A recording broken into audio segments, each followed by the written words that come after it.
Good evening, everyone. Thank you. Hi. Welcome to the Mudroom. I think this is the third in 2025. Am I doing my math right?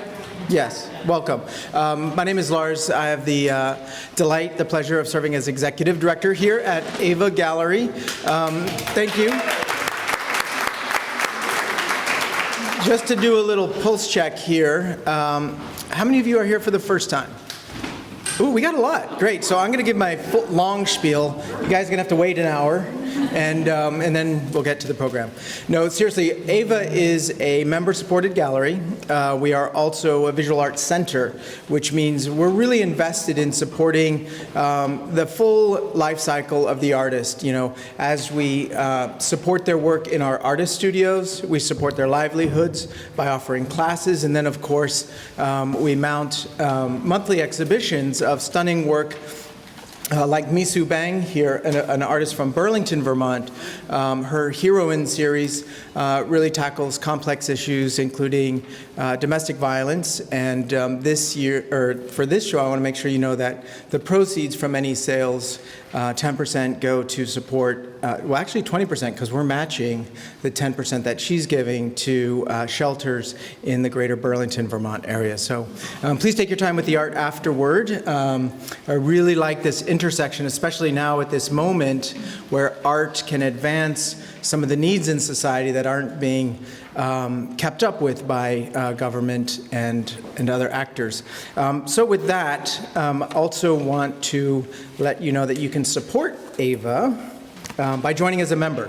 Membership starts at $60 a year and goes on up depending on how you want to put us to work on your behalf. But please consider joining AVA and supporting work like the Mudroom, which we do. In addition, we really want to become a platform for community engagement. So bring your ideas to AVA. How can we meet needs out in the community through storytelling, through mark making, right, artistry, but also maybe therapeutic or book clubs or other kinds of ways that people want to gather. We've got this beautiful space. We wanted to put it to work for you. So that's my pitch.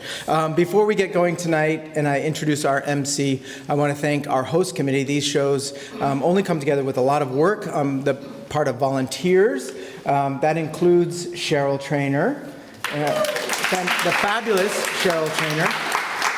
The committee also includes Judith Hertog, who I think is telling a story tonight. That's you right there. Hello. It's a fun part about being the new guy. You're learning real time, so you get to watch it. All right, Jess Marbacher is also telling a story tonight. And then we have Mike Lavelle, Leanne Mochia, Sally Bowden, and Helen Clark, who weren't able to make it tonight. But we're very grateful for their efforts. Nonetheless, round of applause for the entire committee. And so with that, let me acknowledge Rich Fedorchik. Where are you, Rich? Rich checked you in probably, helped you get checked in. He also set up the audio. He's waving.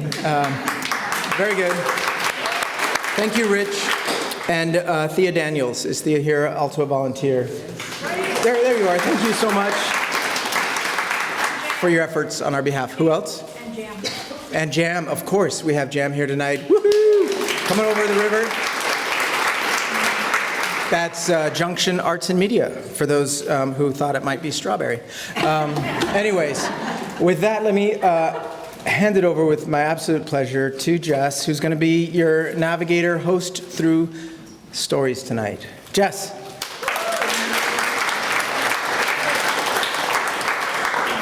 Thanks, Lars. So I saw there were some hands that came up for first-timers. So for those who haven't been here before, the Mudroom is a quarterly storytelling series that we do here. All the storytellers are from the Upper Valley and beyond. They're all part of the community here, and they come and share true stories from their lives, no notes, live for you tonight. So that's what we have to look forward to. And if you're inspired by any of them, please consider submitting a story for a future Mudroom so you can be up here. Or you may get the chance to tell a story tonight. We'll pick a story from the audience after intermission to come up and tell a story tonight. So please put a story in so that we have lots to choose from. So that's a little bit about the Mudroom, and now we'll get our first storyteller up here. I had everyone tell me how they wanted to be introduced that wasn't on the program, so we could learn something else a little crazy about them. And so our first storyteller is a first-time storyteller at the Mudroom. It's Isaac Lorton, and he wears fantastic shirts.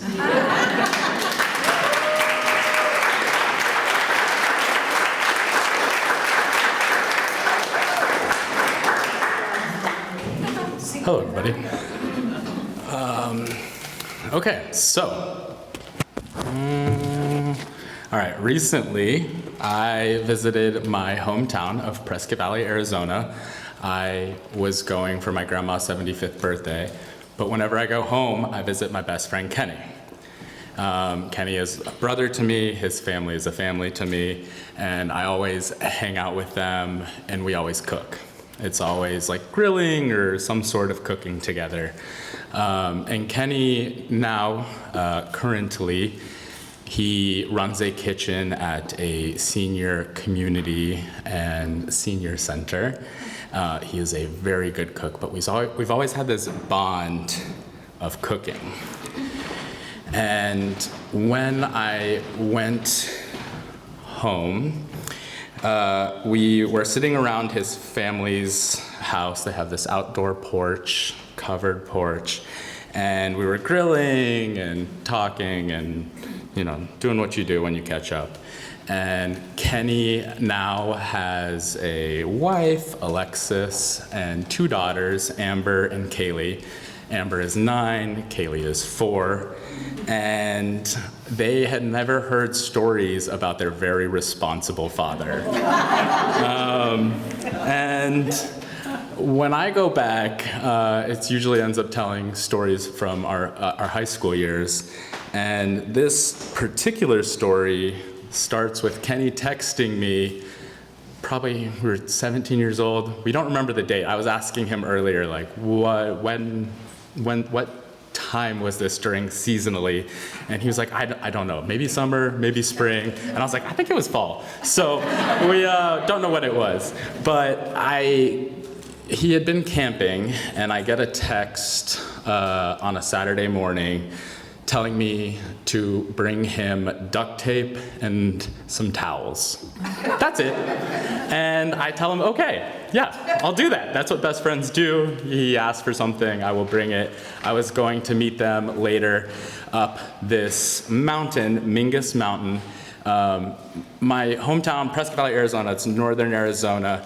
It's very like suburban, kind of, you get into the urban sprawl, especially during that time, like big into the housing boom and then the housing crash, was happening right around that time. But if you drive like 15 minutes outside of town, you are onto dirt roads, you are out into the country, and you are up into the mountains. So we were driving, I'm getting ahead of myself.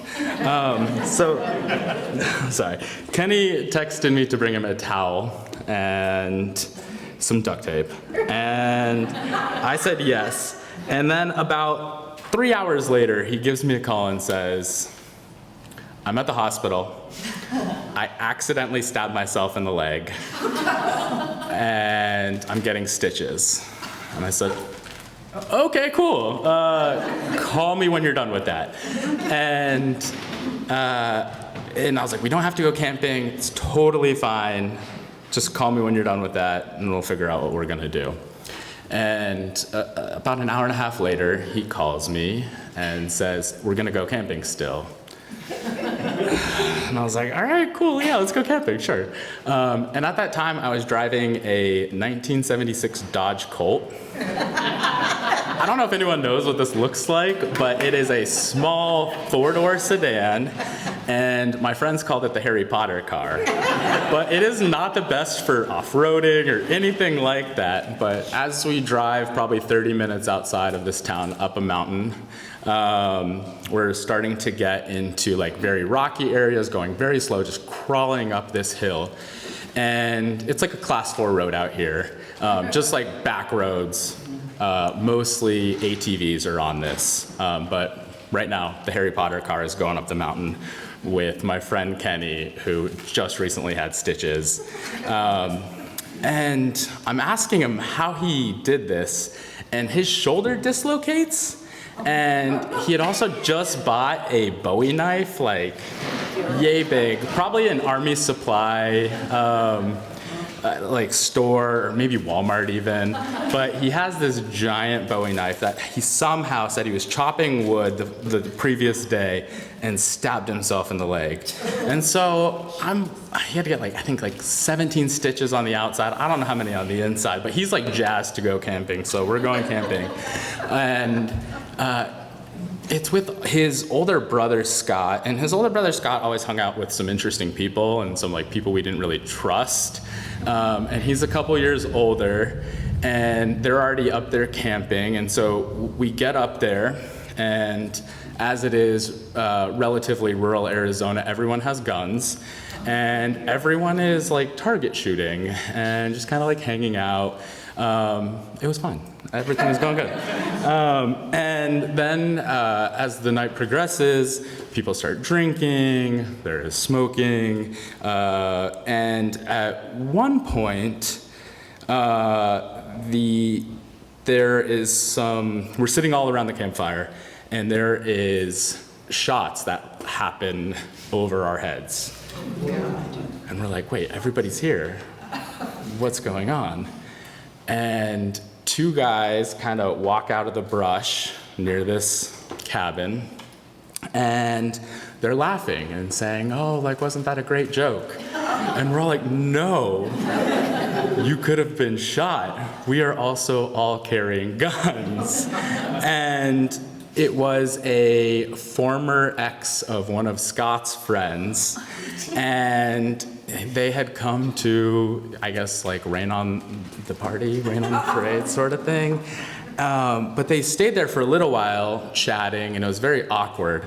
But at that point, after the like getting shot over, I decided it was probably time to stop drinking. Because although like we were all very irresponsible, I was a little more responsible at that time.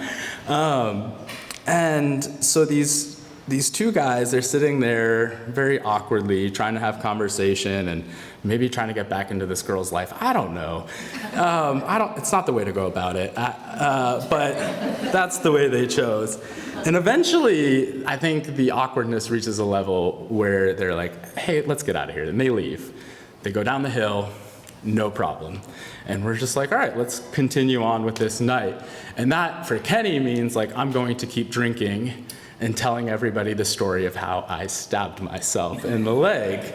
And I'm gonna tell people, but then I'm also gonna like pull down my pants and show them, and continue to tell everybody who shows up or asks about it how he stabbed himself in the leg. And this causes at least 1, maybe 2. I don't know the like final tally, but he definitely bust a couple of stitches. So he's in that kind of place. And it's dark. Stars are out, fire's going, and we get this girl gets a text from her ex saying, y'all better watch out tonight. And we don't know what to do with that.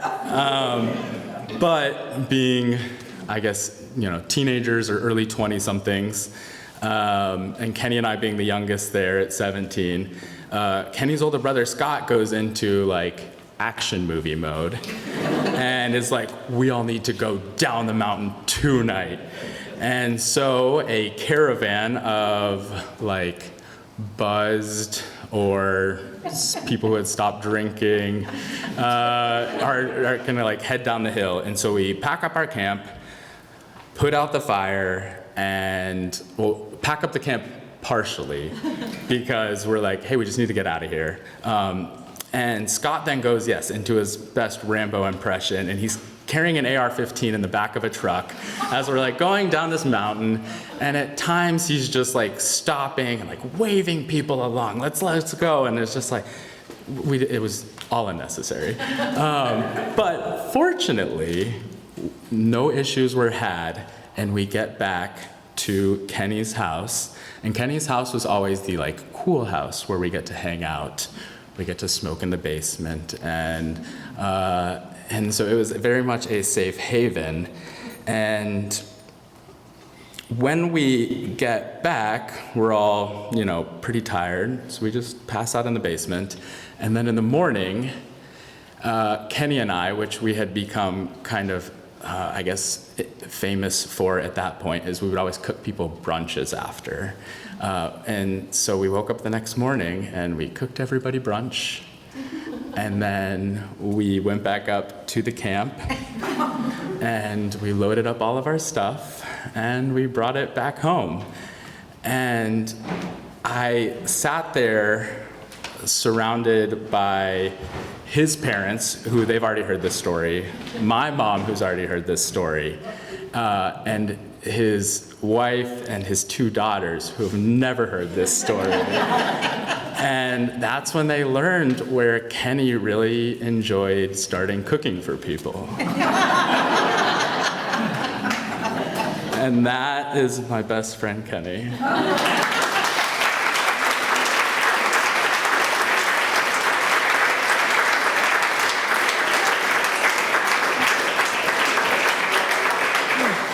Thank you, Isaac. I guess wild shirts, wild stories.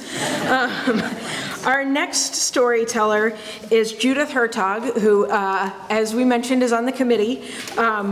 Judith said I should tell you that she prefers writing to storytelling, but that she does also host a story jam events, where if you want to tell a story to a smaller crowd, please join one of those. And Judith teaches storytelling in prison as well. So 2 options for you if you want to. You just missed the prison option because I finished the program this morning. And I see some people who are actually here from Story Jam, and actually one of the storytellers tonight also comes to Story Jam. So it's and also my partner in crime at Story Jam, Michelle, is here. So yeah, it's just a circle if you just want to practice the stories at a less formal, less intimidating setting, just come to Story Jam. And we have one so that's at Jam, at the Junction Arts Center, Media in White River Junction, and the next one is Thursday, September 25th. And no, 25th, I'm pretty sure. It is. Yes. Thursday, it's a Thursday. That I know for sure. And the theme is, you just reminded me earlier? Close calls. The theme is close calls, but the theme doesn't matter because you can tell any story you want. It doesn't have to be on the theme, it's just there to... Anyway, so my story, here we go.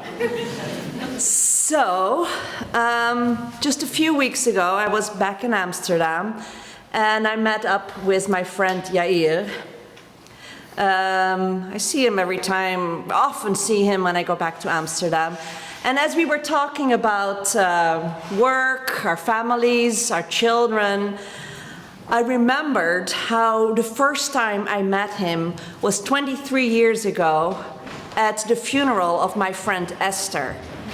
And as we were all walking behind Esther's coffin on the cemetery, I recognized him by his black curls, and I said, "Hey, you must be Yair! Esther told me all about you." And then I bit my tongue because I realized it would be awkward if I would go into detail.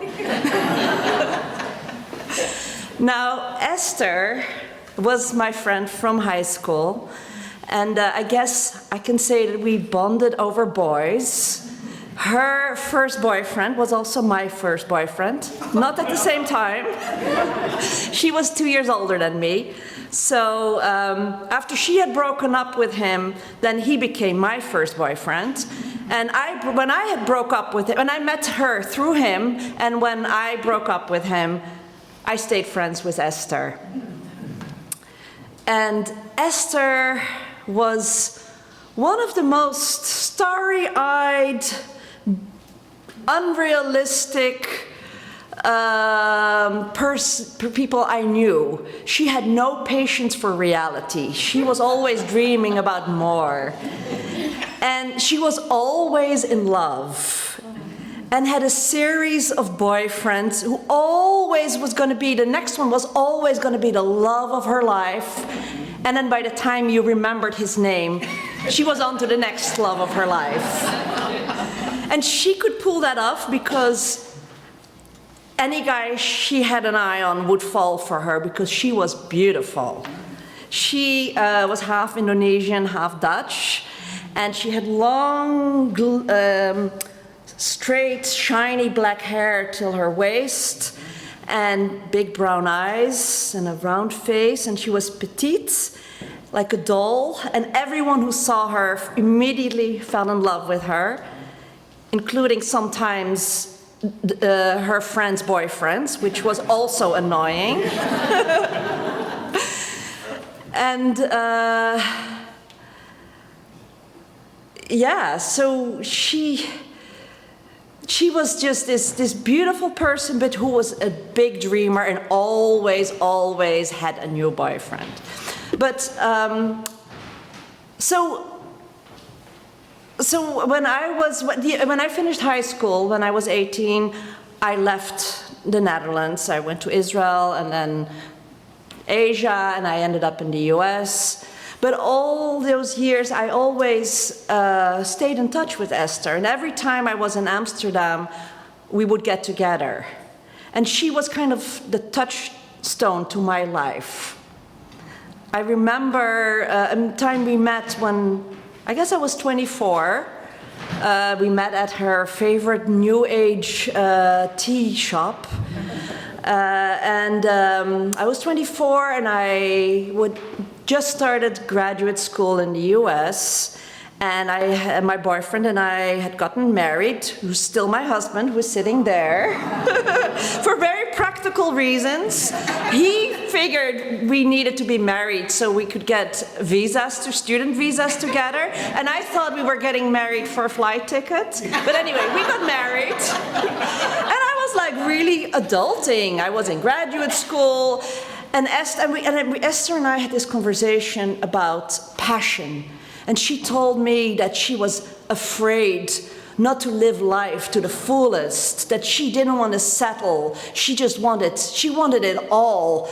And I was arguing that, well, I mean, life is not always a movie. And it can be humdrum, and especially relationships. I mean, it's not always firework. And that is beautiful to accept that. I mean, I was already like 24, I was adulting, and I felt like, and then I have this entry still in my journal where I wrote, I wondered if Esther was being immature for not being willing to face reality, or if I was missing out on life. But not so long after that, Esther met a new boyfriend. His name was Urban. And Urban was a really good guy. He was kind of a silent type. He was a builder. He had built his own ship. And she and Urban moved in together in his ship. They lived in this boat on the Amstel River in Amsterdam. And I was really happy for her, happy that she finally found someone she was willing to settle with. And then 2 years later, I meet her again, and she tells me she's not sure that Urban is really her soulmate, because she feels she doesn't really know what to talk about anymore with him, and she's thinking maybe she should find someone new and leave him. And I tell her, no, Esther, he's a really good guy. Stay with Urban. Just be common sense. Commit to it. Don't leave him on a whim like this. And okay, she doesn't. Instead, she volunteers her and Urban for the circus. So they go on tour as crew for Cirque du Soleil in Europe.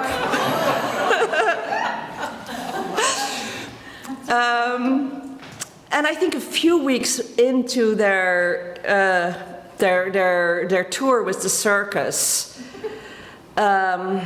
Esther comes down with a really, really bad stomach ache. And she sees a doctor, and it turns out that she has cancer in her ovaries.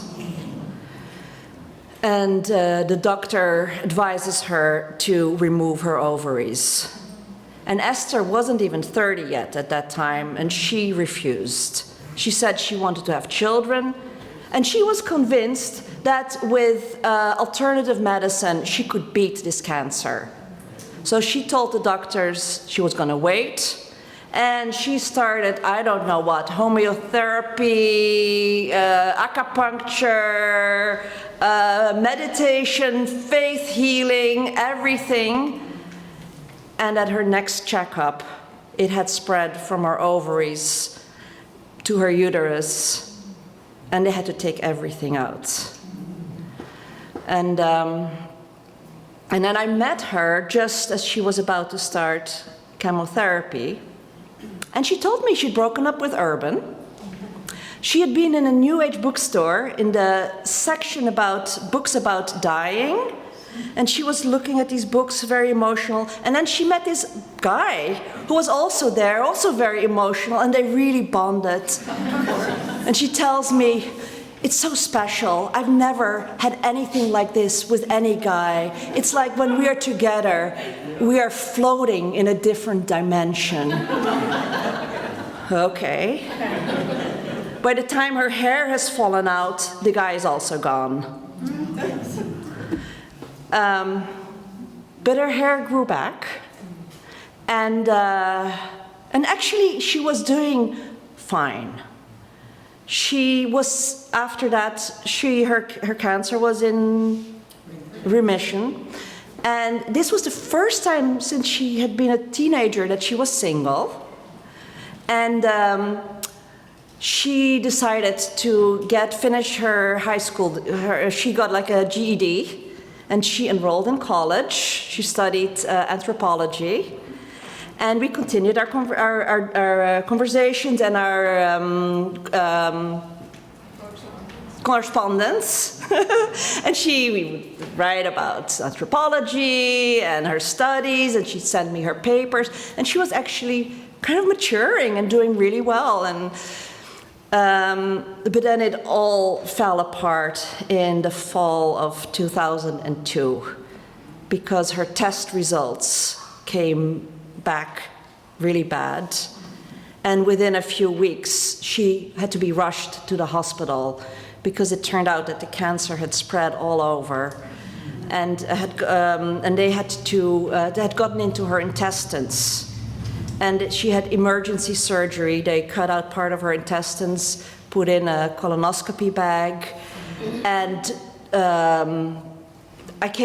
she was at death's door. I came to see her in the hospital, and she was skin and bones and full of morphine and still as beautiful as ever. And the doctors said she had maybe a week. And she got checked into hospice care. But Esther was not about to give up. Esther found another faith healer, and this was some woman who lived in another city, but she had special powers. All Esther had to do, after payment, of course, put a glass of water by her bedroom window with the window cracked open, and then this woman would send like her energy through the air into the glass, and Esther could drink the glass in the morning and be healed. Well, a week passed, 2 weeks passed, a month passed, and then Esther got kicked out of hospice because she wasn't dying. And she stayed alive. She beat all the doctor's expectations, and she got settled into a little apartment in Amsterdam, and this whole network of friends stepped in to help her, to bring food every day, to take care, to keep her company. Among the friends who stepped in was Urban, because they had still stayed friends after she had broken up with him, and his new girlfriend, who had also become friends with Esther. And one of the people who was helping out was a friend of Esther's sister's husband, Yair. And I'm in the US at this point, and Esther is sending me all these updates about Yair, the conversations they have, how they fall in love, their first kiss. And then she calls me and she wants my advice, whether she should take it further or not. Like, should they have sex? And how do you do that with a colonoscopy bag? Is it going to be embarrassing? And I say, Esther, go for it, yes! Tell me all about it. But before she can tell me she dies before she has a chance to tell me what happened. And of course, her funeral was beautiful. I flew back to Amsterdam. She had asked everyone to dress in white and bring flowers. That was in April 2023. So she had lived more than a year after they had given her a week. And she lay she lay in state. She was on Urban's boat, surrounded by flowers. And then we all sailed from the boat across the river to the cemetery with the casket. And as we were walking to the grave, I recognized Yair by his black curls that she had described. And I wanted to ask him, so what happened? But I knew I couldn't. So when I saw him a few weeks ago, and I still have never asked him. But when we meet up, we often remember Esther. And as I was looking at his now balding, graying hair, I realized he and I both have settled in life. We have families and jobs. But for both of us, Esther always remains this vision of fantasy and expectation.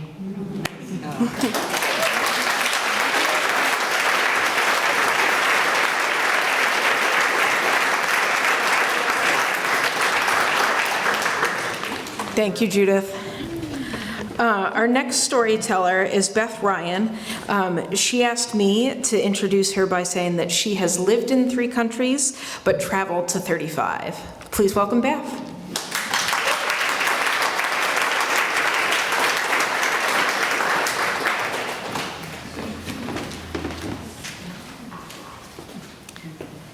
So, I had the best friend ever. You might hear about other friends. You may think you've had the best friend, but I had the best friend ever.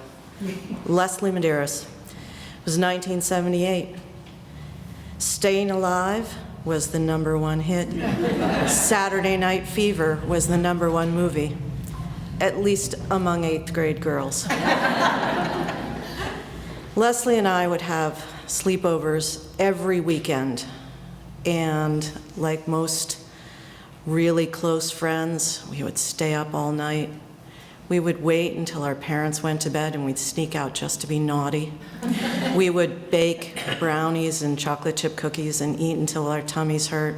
We would dance to the Gibbs Brothers, and we would talk. And we would talk, and we would talk, and we would talk, and we would talk, and we would talk. God only knows what 8th grade girls talk about all that time.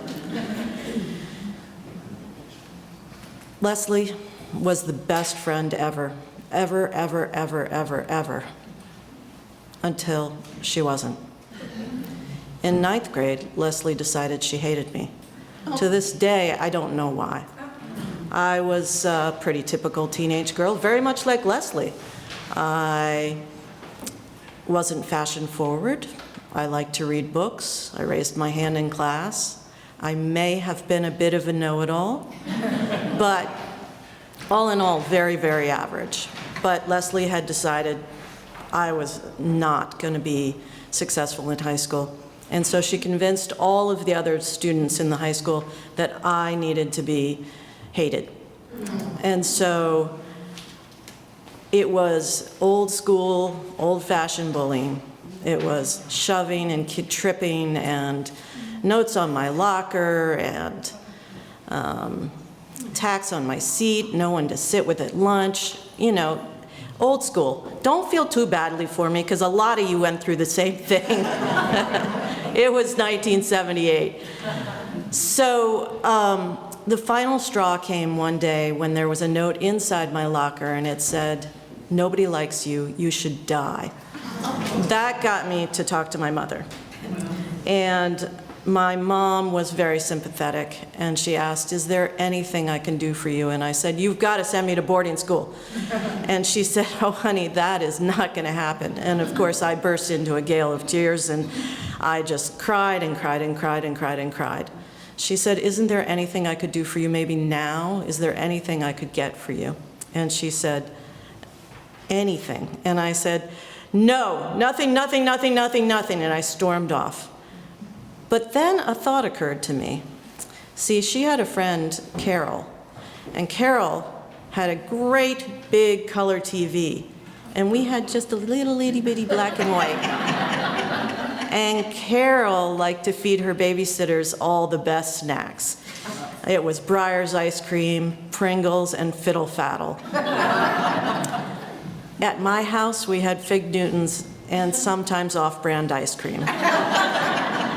So Carol and my mom agreed that they would go out for drinks, and I would babysit Carol's daughter, Lindsay. And Carol also always put Lindsay to bed. So it was me and the TV and the snacks. And what was on TV? Saturday Night Live. No, I wasn't cool enough for that. The Love Boat and Fantasy Island. So I felt a little bit better after TV and food, bad TV, bad food, I'm not sure. And then the next morning my mom said, "You know, things are so bad. If it doesn't get any better, we can talk about things." And I felt a little bit better too.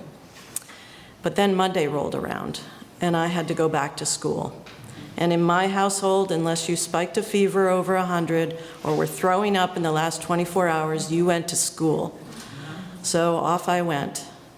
And amazingly, everything had changed. I have no idea how or why. I was invited to sit with people at lunchtime. There was no more tripping, no more shoving, no more whispers, no more giggling. And the most amazing thing of all, Leslie Medeiros came up to me and she apologized for being mean. And I was absolutely flabbergasted. I didn't know how to handle it. I tried to forgive and forget. To this day, I haven't quite.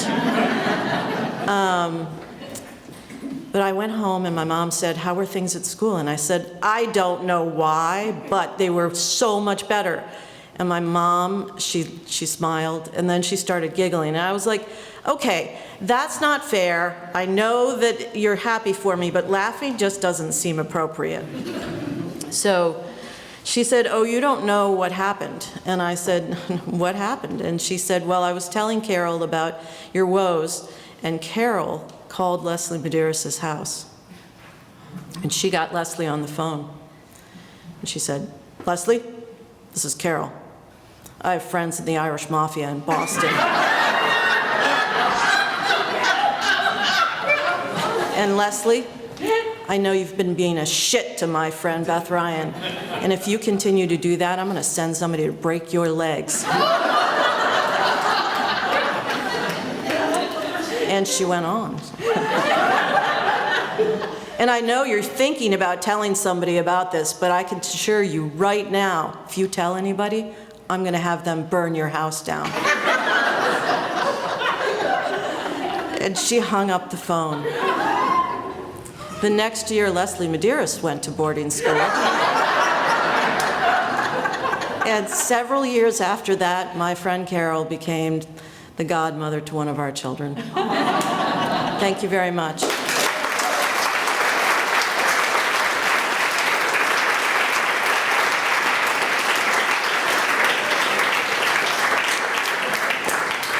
Thank you, Beth. Sometimes we all need a Carol in our lives. We're going to have a brief intermission now. Remember to submit for a story to tell after intermission.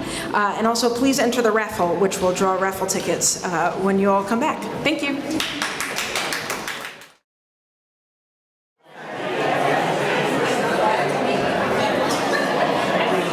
All right, everyone, we're going to get started again. So before we get back into the stories, we're going to do a raffle. First, we want to announce the storyteller so they can mentally prepare. Oh, sure. We're going to announce our storyteller from the audience. So, our storyteller from the audience will be Thia. So, yes, woo, Thia.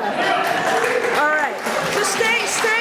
You have like a minute to think about it while we do the raffle. Yes. So we're going to be drawing first for 2 tickets to the next Mudroom.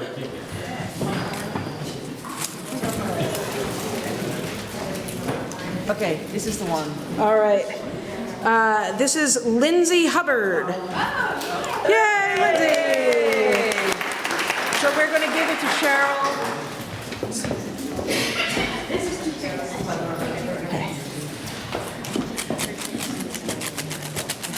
I think we have another 2 tickets to the Mudroom. Yes. And then we'll do the AVA family membership. But first, 2 tickets to the next Mudroom. I'll let you. I'm sorry for the person. Okay. Margaret Lejeune. Hey! So there's a phone number there? Yeah, there's a phone number. Okay, and now our brand prize of the evening, the family membership to AVA Gallery. Okay, it's going to be this one. Oh, I see why you picked this one. It's a fun shape. Billy R. Woo! Yay! No, we've got your info here, so we'll. Okay. All right. Thank you. Okay, so now please help me welcome up our audience storyteller, Thia. We're going to give her a maximum of 10 minutes, like the rest of the storytellers. Come on up, Thia.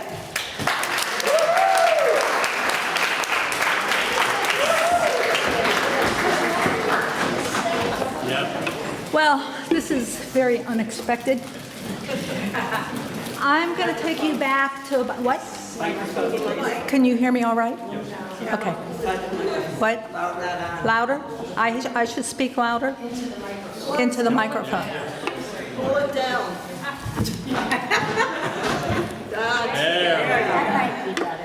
Okay, can you tell that this is a first? So I'll take you back to 1985. I had no money. I was, in 1985, I had a variety of living situations. Most of them were in abandoned factories. One of them was in an elevator shaft. And it's because I couldn't afford to have an art studio and have an apartment at the same time when I really had no income except what would come from art. And that was a little slim back then. So I had some friends, and my 2 girlfriends who I'd hang out with and go dancing and have all kind of fun, they were telling me how, yeah, we have this gig where we make $500 in 15 minutes of wrestling. That sounded so good to me. I had bills. I also had this really neat green outfit I would have loved to have bought, but I can't afford it. But if I won the $500, I could get the green outfit and maybe pay a little bit of my bills. So I said, well, I'd like to get in on this. And she goes, okay, fine. This weekend, we're having a match. And what it was at a retired Marine's barn where he would have, the wrestling mat or whatever you call it, the ring. And he would just have all these fights that he'd record, and I guess what they did is they would sell the videos to bars around the country. So I don't have a problem with that. That's all fine. My girlfriends are making $500, and I want to make $500. So I go to the, at first I watch my girlfriends wrestle. And their wrestling was like this. I can do better than that. And so I spoke with the promoter, and I says, it just so happens they needed somebody to wrestle Zori. Zori was a professional wrestler and bodybuilder out of California. Big, young. In comparison to her, I'm old. I'm at least 10 years older than her. Now, I think that I'm in, decent shape. I go to the health club all the time, so I should be able to do this. So I go to the promoter and I said, I understand you need somebody, and I'd like to do it. And he goes, have you wrestled before? I said, no, I've never done it, but I think I know what you want. And, you want a lot of body contact, and I can do that. And he goes, okay. He says, but I've never seen you wrestle. I pay the other girls $500, but because you have no experience, I'll pay you $200. And I says, well, listen, I know that I'm good. And I want $500. So he says, well, if you're as good as you say you are, I'll give you $500, if not $200. I said, that's fair, perfectly fair. So then I go to Zori. We're still watching, we're at the side of the rink, and I go up to Zori, and we're kind of like, arms like watching people in the ring. And I go, hi. I hear you need somebody to wrestle with, and I'd like to do that. I says, I've never wrestled before, but I think that all he wants is like a lot of body contact, rolling around. And Zori responds like this. And that is how Zori responds during this entire communication that I do with her. She never says anything, she just like that. Something good. She agrees with me. We're on the same page. So it comes for our time to wrestle. And the first thing that we have to do is identify ourselves, say where we come from and how much we weigh. Oh, I don't want to say how much I weigh. I want to lie. But how much can I lie and it's not obvious that I'm lying? So that was my first, consideration. And I came up with, okay, I think I can get by with 140. I don't know if anyone believed me or not. But so then we begin wrestling. And I don't know how to wrestle. I have no idea how to wrestle. But I think I'm strong, so I just grab Sorry. Are we still here? Okay. So I just grab onto her and hold her as much as I can. And I'm like a leech. I can't leave her go. I'm just holding on. And she knows the moves. I don't know the moves. She knows the moves. So she's just moving me around the floor. I'm hanging on for dear. And at one point, her thighs are around my neck. And she's choking me. And I say under my breath so that only she can hear me, Zori, I think we're expending a little too much energy here. She ignores me. So, and then at that point, all of a sudden, my body just turns to jello. It's gone. I have no energy. I can't do anything. And we're like 5 minutes into the thing, and I need to, go for 15 minutes, and I go, break, I need to take a break. So because they're recording it, they stopped. I go outside, I take a walk, I try to gather myself, take something to drink, I come back in, and we all have friends that are watching this. This isn't open to the public, but we come with our friends, relatives, or whatever. So I get back in the rink, and I hear a woman say, "Hey, what did she take when she went out there? How come she has so much energy?" Oxygen and water. That's what I do. So again, we're on the floor, rolling around. I'm clinging to her. And, she'll, every once in a while, she'll say, "Boy, I didn't know you were so heavy."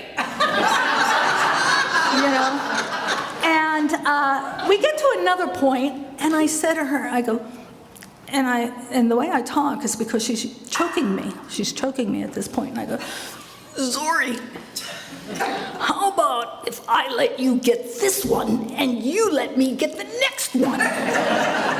Well, Zori, again, just smiling. Just smiling. So we're rolling around, and it's really exhausting because I'm using 100% of my strength because I don't know any moves. So finally, Zori gets me on the floor. Spread eagle, arms, legs, all spread out. And she goes, "Do you give? Do you give?"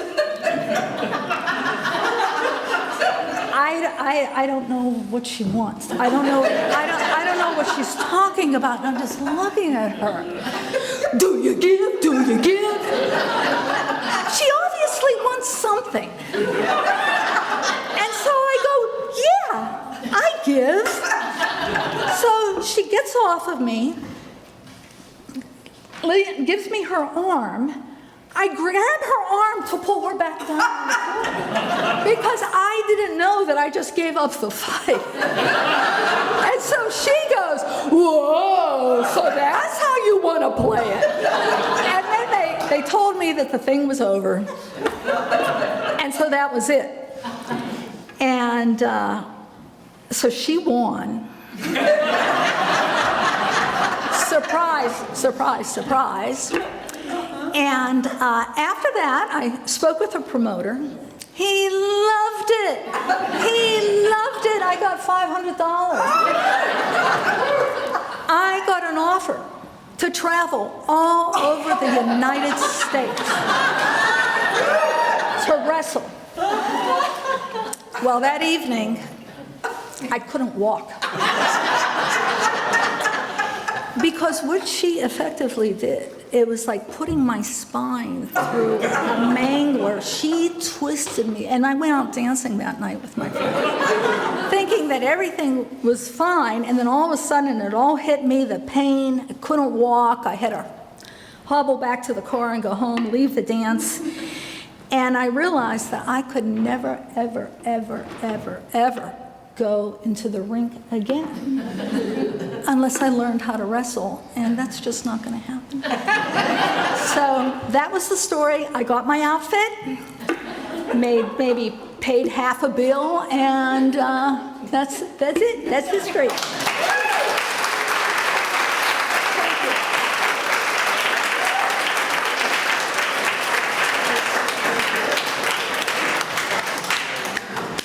I was not expecting that story. I don't know what I was expecting, but I wasn't expecting that. Well, thank you very much. And that just shows you we've got some great stories that come from the audience. So think about it next time. Put your name in. Our next storyteller is Jen Shepard, and she asked me to introduce her by telling you that she lived in a haunted house. Welcome, Jen.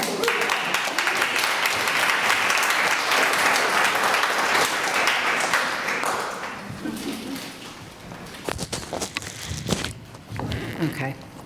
So it was 1993. Can I make this taller? There we go.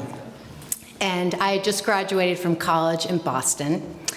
I was standing around with my close group of friends. We all had nicknames for each other. There was Sully, Stinky, Solo, Some of our nicknames have not aged well. The nickname for me was Dyke. My last name is Dykeman.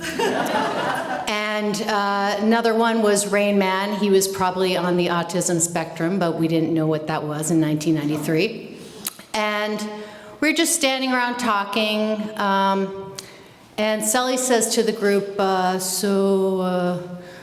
when should we start looking for a job? It was a really good question, and none of us had thought about that, but Rain Man, who was the high achiever in the group, and we called him Rain Man because he was obsessed with the radio show Casey Kasem's American Top 40. Young people in there, it's Ryan Seacrest now. And Rain Man could tell you any fact about that show. If you asked him what was the number 23 song in the 43rd week in 1982, he could tell you. And he could tell you how many weeks that song was on the charts. He was obsessed. Rain Man got a job as a production assistant on Casey Kasem's America's Top 40. And he was moving to Los Angeles the next day, and he needed a roommate. And since I hadn't started my job search, I thought, well, I guess I'll move to LA with you. And we found a house in Burbank in a village called Toluca Lake in Burbank. We were 2 houses down from Bob Hope, and we lived across the street from Warner Brothers Studio. Our rent was $500. And I had saved up $200, so I thought I was moving out with a lot of money. So I did have to take a loan from my parents to pay my rent. I quickly got a job at Warner Brothers as an in-house temp, and I waitressed in the evening. Rain Man and I spent all of our time together. We were each other's only friends. Through his job, we got to go to concerts, movie premieres, TV tapings. We got to do a lot of fun things for 2 kids from New England. It was pretty exciting. It was coming up on our first Christmas in Los Angeles, and we couldn't afford to go home, but Rain Man was invited to Casey Kasem's annual Christmas party. And Rain Man's coworkers said, it is the party of the year. All the celebrities are there. And we were obsessed with celebrities. We still hadn't seen any in the, 8 months that we were there. So we were really excited. The only snag is that it was black tie.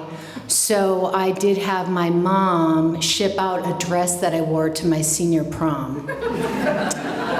So it was the morning of the party, and I came out with my senior prom dress. It was mint green, fitted with very puffy sleeves and a full skirt. And Rain Man had never gone to his prom, so he rented a tuxedo and matched colors.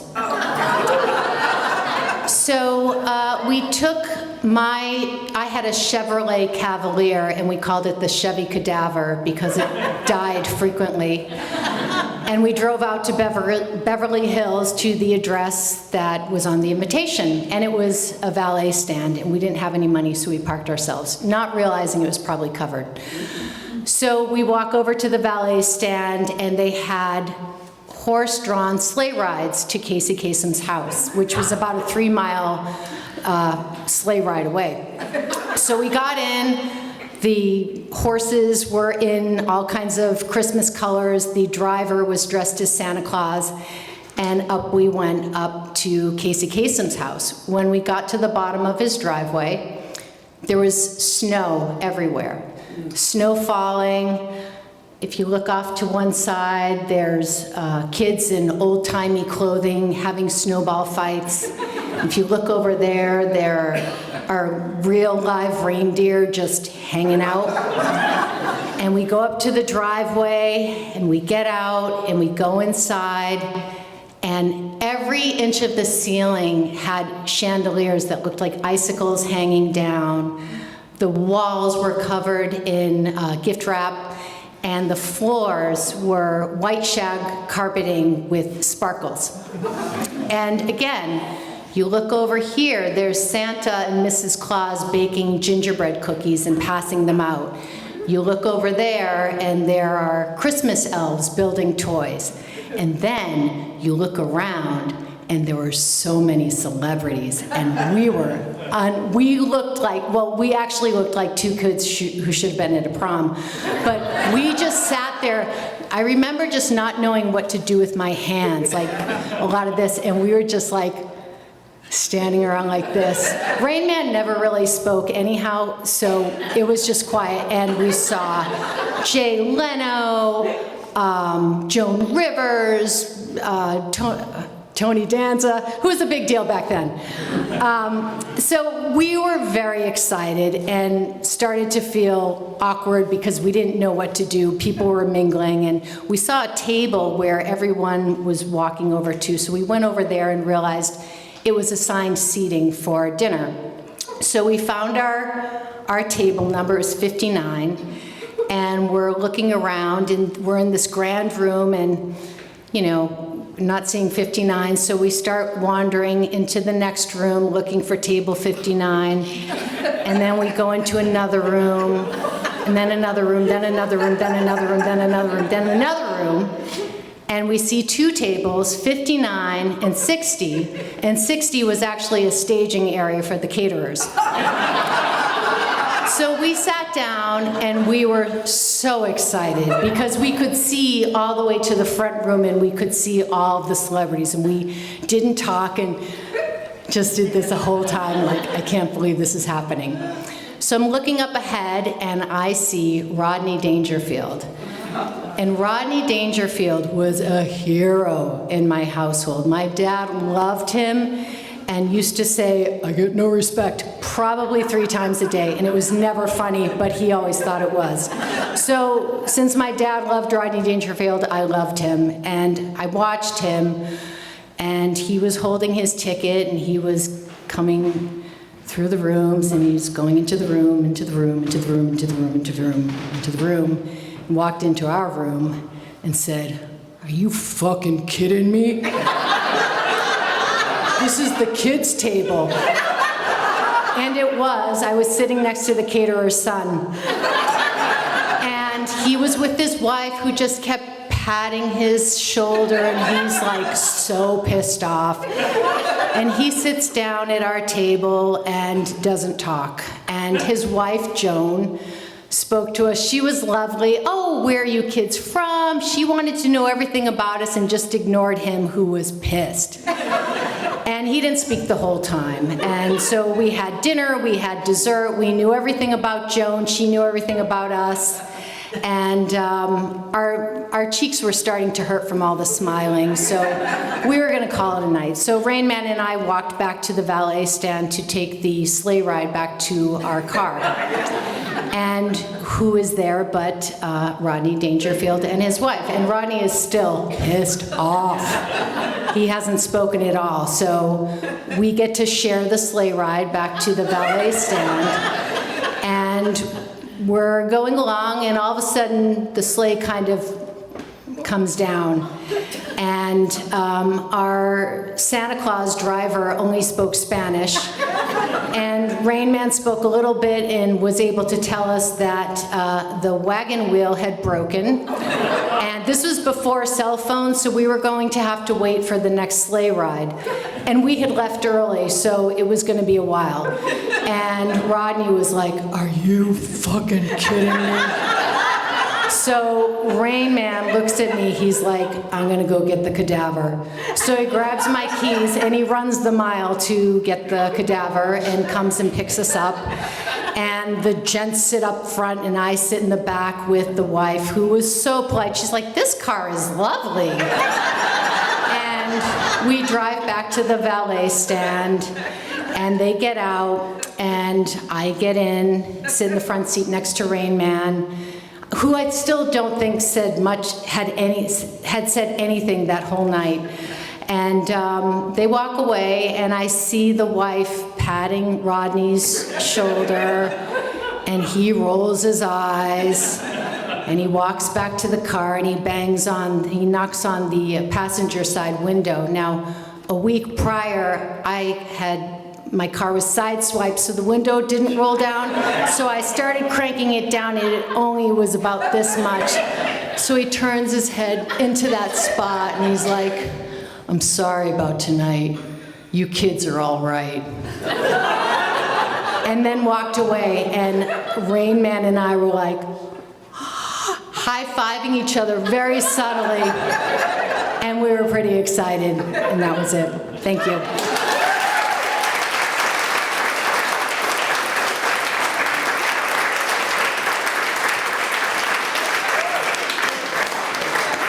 Thank you, Jen. That was great.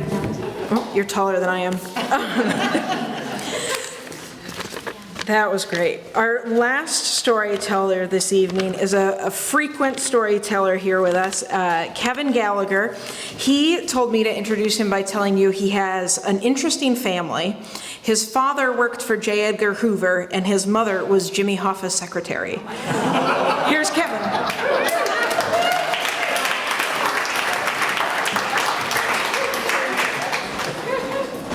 My mother is the one who has the stories. I'm a psychotherapist, and part of my job means I sometimes see couples. And it's really interesting to see couples in therapy because it kind of gives you a lot of what not to do in your own relationship lessons. And I'm always a little baffled at watching couples argue in my office, because I'm like, you can do this at home for free. You don't have to pay for parking. There's no copay. You're supposed to be wanting something different here. But what's really interesting to me is how they fight, to win. They're looking at me, and I'm supposed to yeah, she got that one. Yeah. Oh, she's got two now on you. And so it's just sort of it's you really, when you win an argument in a relationship, you don't really win, because you beat the person on your team. So it doesn't really work.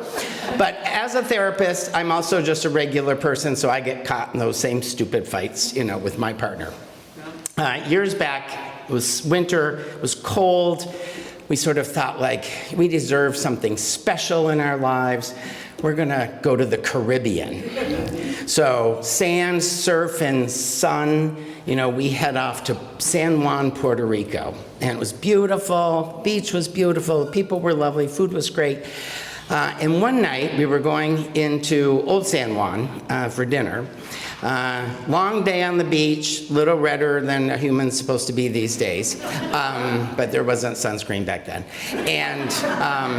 And probably a little dehydrated and a little cranky.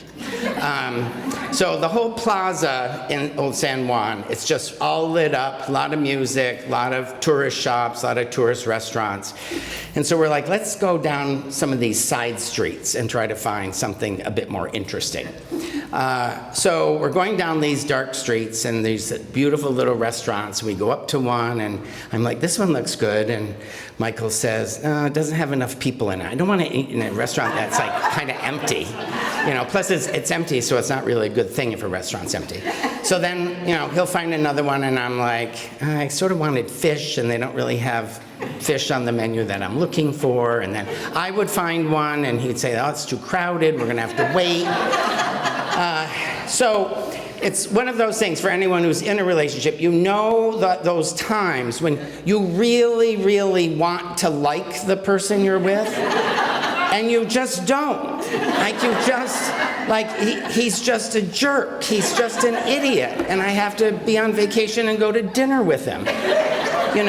So we're not walking with each other at this point anymore. He's about 20, 25 feet ahead of me.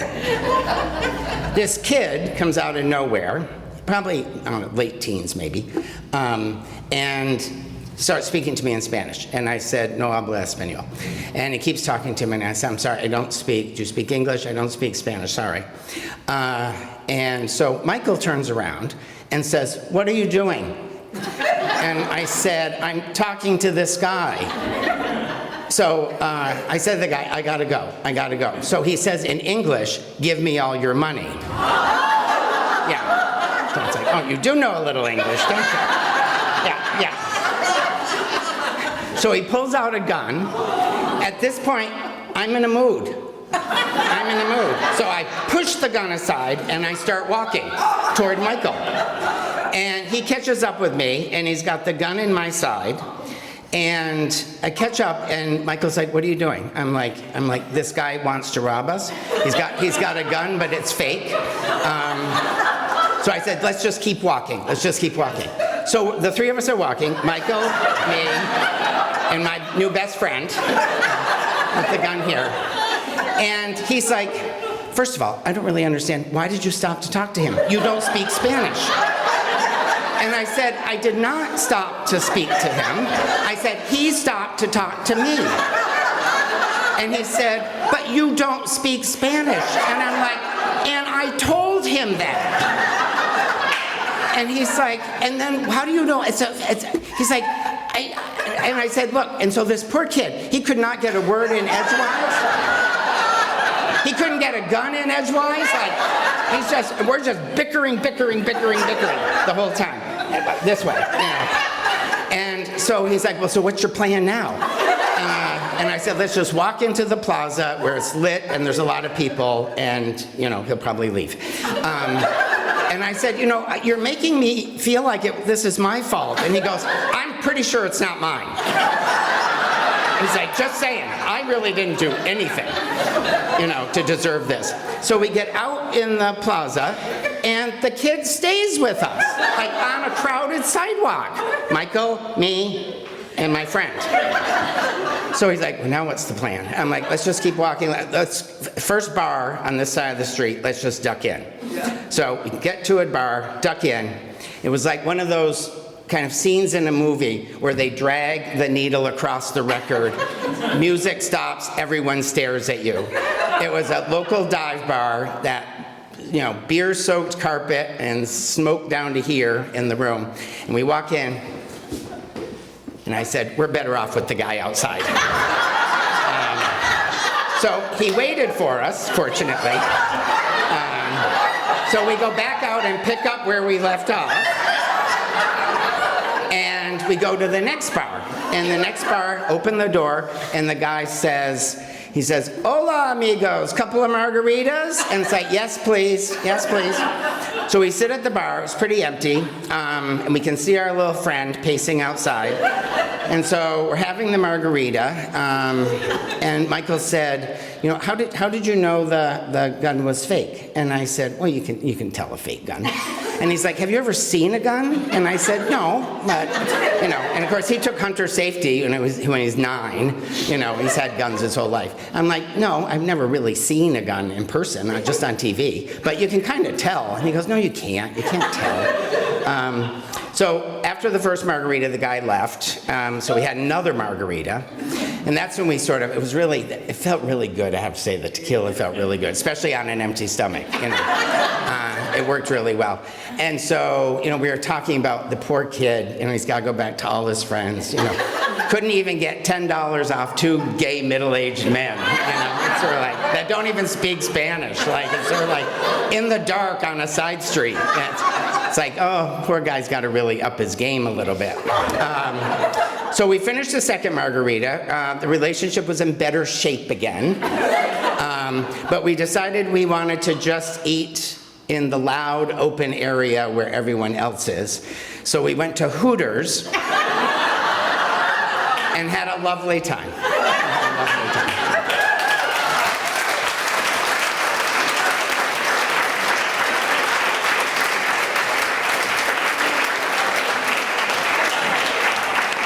Thank you, Kevin.